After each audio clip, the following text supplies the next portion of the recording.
श्रोते हो, आज आपण प्रतिमा पाठक कुलकर्णी लिखित मामाचं बाळ या पुस्तकाविषयी जाणून घेणार आहोत. लहान मुलांची निरागसता आणि त्यांची बालबुद्धी ही अफाट असते. त्यांच्या मानसशास्त्राचा विचार करून त्यांच्यासाठी साहित्य निर्मिती करणे हे खरोखरच जिकिरीचं काम आहे.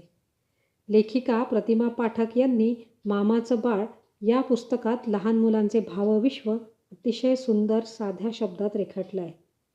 नुकतंच जन्माला आलेलं बाळ, त्याबद्दल लहान मुलांना वाटणारी उत्सुकता, त्यांची मानसिकता अगदी चपखलपणे पुस्तकात मांडलेली दिसून येते. हलक्या फुलक्या शब्दातून बाळासारखा नाजूक विषय अतिशय प्रभावीपणे मांडला आहे. मुलांना रंग आणि चित्र हे फार आकर्षित करतात.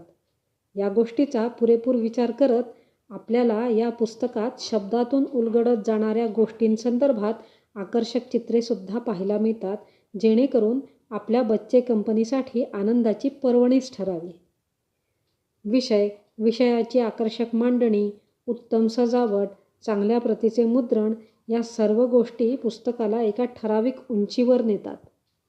आपल्या बच्चे कंपनीसाठी हे पुस्तक नक्कीच चेहऱ्यावर हास्य खुलवणारे ठरेल यात शंका नाही. श्रोते हो, या पुस्तकाला बॅकपेज शुभेच्छा दिल्या आहे लेखिका अमृता खंडेराव यांनी, ज्या आपल्याला व्हिडिओमध्ये बघायला मिळतील.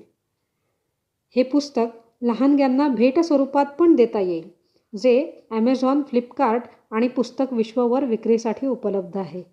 पुस्तकाची बाकी माहिती व्हिडिओमध्ये दिलेली आहे. आपण ती वाचून पुस्तक खरेदी करू शकता. हे बालसाहित्य आपल्याला नक्कीच आवडेल. धन्यवाद.